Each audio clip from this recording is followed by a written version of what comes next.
Salut à tous et bienvenue dans notre nouveau format Spot IAE, le podcast par et pour les étudiants.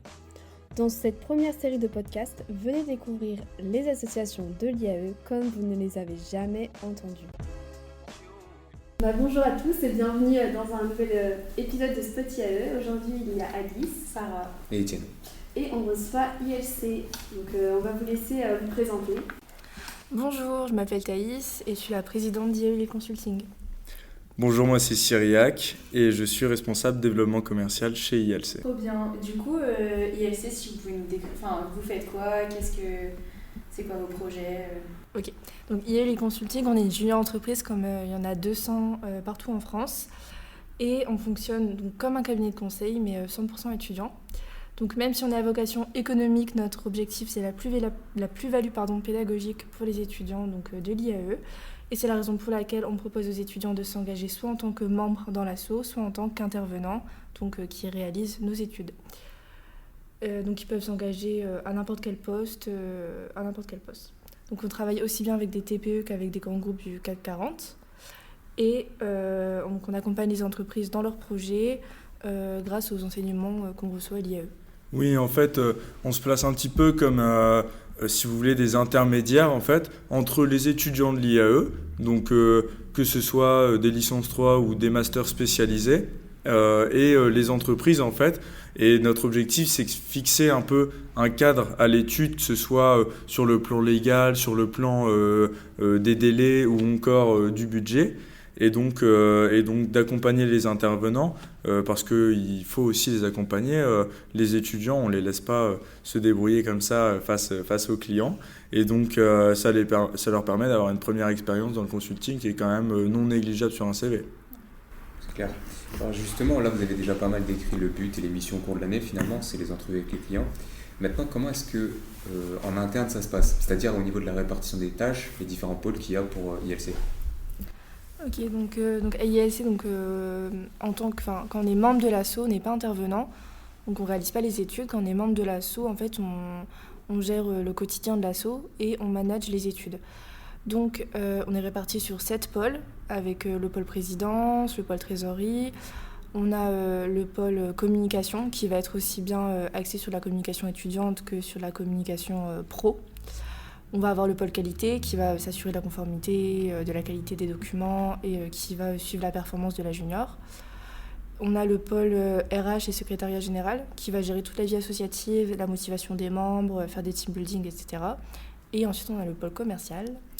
Alors on a le pôle activité commerciale, dont je suis un des 2 responsables, puisque en fait ce pôle se divise originellement en 2 parties. Donc le pôle suivi d'études où il va y avoir les chefs de projet, donc eux sont chargés de gérer les projets de A à Z et d'accompagner les intervenants. Et le second pôle en fait, le second sous-pôle je dirais même, qui est le pôle commercial et là qui est beaucoup plus axé prospection. En fait on a décidé de fusionner les 2 pour que chacun touche un petit peu à tout, énormément d'étudiants, surtout en management qui veulent toucher à la gestion de projet et donc ça permet à un peu tous les étudiants parce qu'il faut savoir que n'importe quel étudiant de la junior peut être en capacité de réaliser une étude.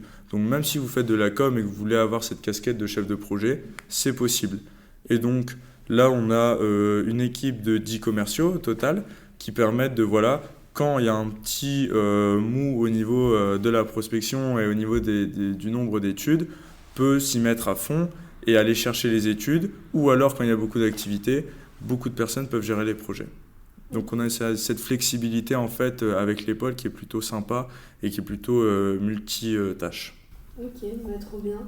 Et du coup avec une grosse organisation comme ça, est-ce que vous avez déjà rencontré des difficultés ou pas peut-être ? La première difficulté, ce serait parfois d'aller assumer cette légitimité en tant que junior entrepreneur d'aller démarcher des entreprises, d'aller leur proposer nos services et puis de faire comprendre la junior entreprise qui est mal comprise, que ce soit par les entreprises ou même les étudiants de l'IAE pour la plupart. Et donc ça, c'est déjà un gros challenge. Et donc je dirais même, oui, la première difficulté, une fois que cette difficulté est passée, c'est d'assurer que chaque étude se passe vraiment bien parce que les étudiants ont chacun leur emploi du temps. C'est pour ça que sur les délais, on fait attention à ce que chaque étudiant ait le temps pour pas qu'on soit pressé et que chacun soit frustré. Donc ça, c'est une difficulté qu'on rencontre souvent. Sinon, c'est aussi un petit peu dans la mobilisation des étudiants. Parfois, nous, on fait des campagnes de recrutement étudiants et donc il faut savoir que chacun peut rejoindre le vivier d'étudiants intervenants, mais ne sera pas forcément obligé de réaliser une étude. C'est vraiment savoir que la personne est là et qu'elle a montré de l'intérêt pour la réalisation d'une étude et que derrière, on peut lui proposer. On a un peu un problème avec ça. Généralement, les étudiants pensent qu'en étant intervenants, ils peuvent être appelés à n'importe quel moment pour une étude et être obligés de la réaliser, mais ce n'est pas du tout le cas. À chaque fois, on cale en fonction des disponibilités, en fonction de l'intervenant, qu'est-ce qui va lui plaire. Parce qu'il y a des études qui sont plus axées RSE, des études qui sont plus axées RH, etc. Donc vraiment, on prend aussi les appétences des intervenants en compte, leur disponibilité, puis évidemment leur qualification. Et on a aussi une autre difficulté qu'on rencontre, qu'on a toujours rencontrée, je pense, à ILC, c'est l'image qu'on a à l'IAE avec les autres étudiants, parce que généralement, on est un petit peu vu comme l'association à part qui fait son petit business, etc. Alors que finalement, on essaie aussi de faire partie de la vie associative, au même titre que les autres assos. Et ce que souvent les étudiants ne comprennent pas, c'est qu'il y a vraiment énormément d'opportunités derrière. Il y a tout un processus de formation qui est énorme à ILC, donc il y a vraiment pas mal de plus-value. Énormément de formation pour les étudiants, énormément de ressources, et aussi derrière 4 congrès qui sont organisés chaque année et qui mobilisent pour 2 congrès toutes les juniors entreprises du Nord et pour 2 autres toutes celles de France. Donc là, cet hiver, on est allé à Dax. Et on avait au total... on était 1000 étudiants. 1000 juniors entrepreneurs dans un énorme campus, un énorme camp de vacances, quoi. Et donc c'était top parce que la journée, on avait des formations qui étaient données par des pros. On a par exemple... les partenaires les partenaires du mouvement. On a EY dans le consulting, on a BNP dans la banque, par exemple. Ou encore Alten. Et donc ça, c'est des opportunités qui sont présentées exclusivement pour les juniors entrepreneurs. Et derrière, il y a l'occasion aussi de réseauter à fond et puis de passer des super bons moments. Chaque fois, ça donne des grosses soirées. Donc en vrai, on est quand même reparti de là avec des bons souvenirs. On sait travailler, mais on sait s'amuser aussi. Donc on mixe vraiment les deux. Et généralement, après les réunions, on fait toujours un team building. Bon, là, après la réunion... il va avoir le droit à la galette des rois. La petite galette des rois. Ouais, du coup, c'est toujours sympa. C'est cool d'avoir ces moments-là aussi pour décompresser, surtout au moment des congrès, parce que c'est une journée de formation. Donc, mine de rien, on prend pas mal d'infos et à la fin de la journée, ça fait beaucoup de bien d'avoir ces moments. Trop bien. Du coup, vous en avez peut-être déjà un peu parlé, mais si vous deviez choisir un moment préféré chacun depuis le début de l'année, vous diriez quoi ? Depuis octobre. Ouais. Plusieurs si jamais. Je pense que c'est la première étude que j'ai signée en tant que presse de l'asso. Je me suis dit ça y est, c'est la première étude qu'on signe sur le mandat. Enfin, j'étais pas chef de projet sur l'étude, mais je me suis dit waouh, ok, c'est la première étude qu'on signe et c'était Cyriac qui s'en est chargé en plus. Donc, moi, c'est quand je l'ai chiffré. Ça a été mon meilleur moment. Non, c'est une très belle étude, très très belle étude, super projet et en plus super intervenant. Petit coup de pouce pour les Krems là qui sont au top. Et, en vrai, c'était un super moment, oui. Après, sinon, moi, ça a plus été le congrès qui est une expérience vraiment top à vivre, que ce soit celui qu'on a fait à Sciences Po à Lille et qui était vraiment génial, ou celui à Dax. Ça, c'est des très très bons moments. Et puis après, il y a aussi énormément de moments en équipe où derrière moi, j'ai pu donner des formations sur le développement commercial, parce qu'à l'IAE, la plupart du temps, les étudiants n'ont pas forcément notion au niveau commercial, mais il faut savoir que là-dessus, chacun est accompagné et que moi, je me suis formé à partir des ressources qui étaient données pour la JE et de mes cours en tant qu'ancien TC. Donc ça a été top de pouvoir transmettre un petit peu tout ce savoir. Super. Alors là, on va quitter le registre des souvenirs et du quotidien. Ça va être beaucoup plus côté recrutement, côté association. Quelles sont les qualités pour être membre d'ILC, à la fois en tant que porteur, en tant que membre, mais voilà, pour un peu le profil qu'on aime bien en entretien, quoi. Alors, ce que j'ai adoré dans tous les entretiens que j'ai passés, c'est que, il y avait énormément de profils qui étaient différents. Il y avait des profils qui... Voilà, il y a vraiment tout un panel de profils différents. Il y en a pas... J'ai pas vu 2 personnes identiques en face de moi. Ça a toujours été des personnes qui n'étaient pas liées à eux avant. Donc, des formations très différentes, etc. Donc, ça fait du bien aussi d'avoir des personnes dans l'asso qui viennent de milieux différents, qui viennent de formations différentes, parce que du coup, ils ont des compétences qui sont différentes pour chacun. Et donc il y a ce petit côté atypique qu'on aime bien, mais je vais dire que les 2 qualités les plus importantes pour moi, c'est la curiosité. Et j'expliquerai un peu après, mais la curiosité, c'est super important dans un mouvement comme ça, parce que finalement, si on s'arrête juste à l'expérience junior entreprise, si on s'arrête juste à l'expérience au sein d'ILC, c'est dommage, parce qu'il y a vraiment beaucoup d'opportunités à côté. Et la deuxième qualité pour moi qui est primordiale, c'est vraiment la rigueur. Et je le répéterai jamais assez. Alors moi je dirais plutôt, je suis tout à fait d'accord avec toi, mais surtout la motivation. Et ça vaut pour n'importe quel recrutement. Parce que pour aller à l'ILC, on se dit souvent qu'il faut être très motivé parce qu'on va travailler 24 heures. Mais non, pas du tout. C'est pas du 24 heures sur 4. Il n'y a pas de souci. Mais il faut être hyper motivé. Il faut savoir que on va être dans une expérience qui va être professionnalisante et il va falloir montrer de la rigueur et du sérieux. Mais en attendant, il faut aussi savoir que c'est tout à notre honneur et que c'est sûrement une des expériences associatives qui est le plus valorisable dans le futur au sein de l'IAE.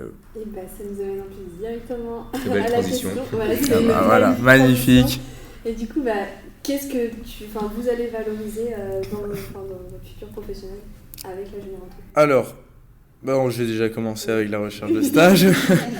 Non, alors, ce qui est intéressant, c'est que on peut le valoriser déjà aux personnes qui connaissent les juniors entreprises, donc c'est-à-dire les 4 gros partenaires, bientôt 5 en France. Et là-dessus, il y a énormément d'opportunités qui sont ouvertes, donc eux comprennent le principe et sont beaucoup plus enclins à recruter de juniors entrepreneurs. Après, au niveau des autres entreprises, c'est très très très valorisant parce qu'on a déjà cette notion où on a fait des rendez-vous clients, où on a géré de l'argent tout simplement. Oui, les personnes qui sont en trésor, ils gèrent vraiment toute la trésor, ils gèrent la clôture comptable avec l'expert comptable, c'est vraiment... une trésorerie d'entreprise, quoi. Voilà, tout comme les commerciaux ont un plan d'action qui est posé chaque semaine et une stratégie déjà définie. Mais au-delà de ça, ça montre une certaine proactivité et une certaine envie d'aller chercher des responsabilités puisqu'on en a quand même pas mal. Et puis derrière... ça montre aussi qu'on est ambassadeur de notre école et aussi ambassadeur d'un mouvement qui est le mouvement des juniors entreprises. Et là-dessus, quand c'est compris par un employeur, ça fait une très grosse différence. Et ça se ressent fortement lors de certains entretiens. Excuse-moi. Non, j'allais juste enchaîner sur la recherche de stage, mais je sais que mes 2 derniers entretiens de stage, donc, parce que c'est ma deuxième année en fait, à ILC, les 2 derniers, en fait, quand ils voyaient junior entreprise sur le CV, ils me demandaient ce que c'était et en fait ils étaient super curieux et ils me disaient mais du coup en fait tu fais ça et tu fais ça et je disais oui je fais ça nan. Et en fait c'est vraiment les gens généralement sont curieux quand on commence à leur expliquer le concept, ils veulent savoir ce qu'on fait et comment ça fonctionne et comment on peut fonctionner en étant étudiant, etc.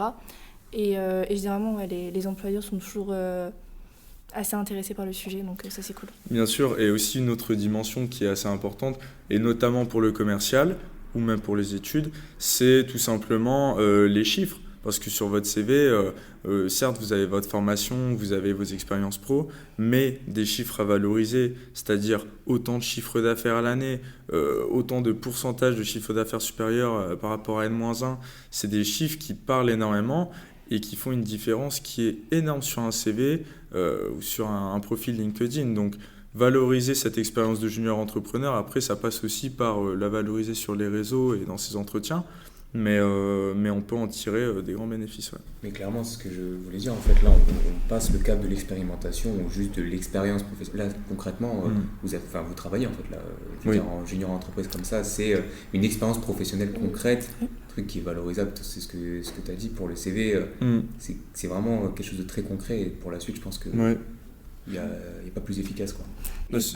Mais en même temps, finalement, on a aussi le droit à l'erreur. Donc bien ça, sûr. C'est ce que les étudiants leur fait bien comprendre. Généralement, quand on leur dit tout ça, ça leur met un coup de pression. Ils se disent, finalement, je dois être aussi performant qu'un travailleur qui serait salarié dans une entreprise. Mais en fait, là, la chance qu'on a, c'est que, par exemple, pour ma part, là, je manage 24 personnes, truc que je ne ferai jamais en stage, truc que je ne ferai jamais tout de suite à la sortie de mes études. Mais si là, je peux le faire, c'est parce que j'ai le droit de me tromper. Et en fait, ça laisse des opportunités d'essai, ça laisse une marge de manœuvre finalement sur tout ce qu'on peut tester avant de rentrer dans la vie active, avant de sortir de nos études, etc. Et si on a le droit à tout ça, c'est parce que on peut se tromper et que c'est le but de la plus-value pédagogique. Trop bien. Du coup, on a une dernière question un peu signature du podcast. Est-ce que vous pouvez nous pitcher votre asso en 30 secondes, 1 minute? Donnez-nous envie de vous rejoindre l'année prochaine. Un petit slogan. Un petit slogan. Je te laisse.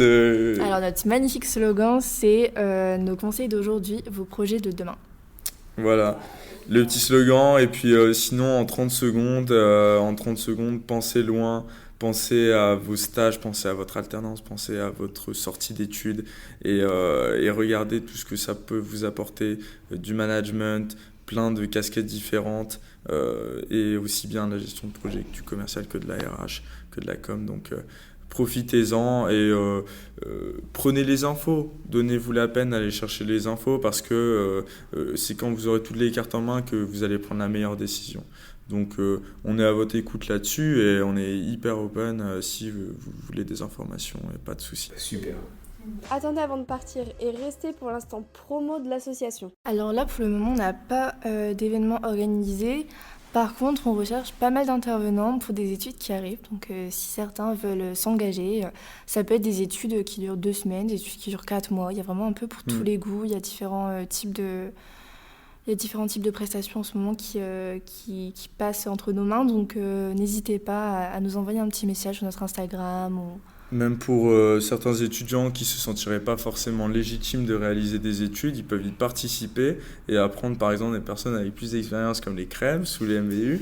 Et donc ça leur permet d'en apprendre plus et en attendant de pouvoir mettre sur leur CV qu'ils ont été intervenants, consultants pour la junior entreprise. Et ça se remarque quand même assez bien. Puis sinon, après, on va être aussi aux journées portes ouvertes de l'IAE. Oui, on sera aux journées portes ouvertes de l'IAE, donc on espère que vous veniez nous faire un petit coucou. Oui, on peut discuter, donc de toute façon, passer, ça coûte rien, et puis on vous présentera un petit peu mieux la JE. Trop bien, merci beaucoup en tout cas. Merci à vous. Merci.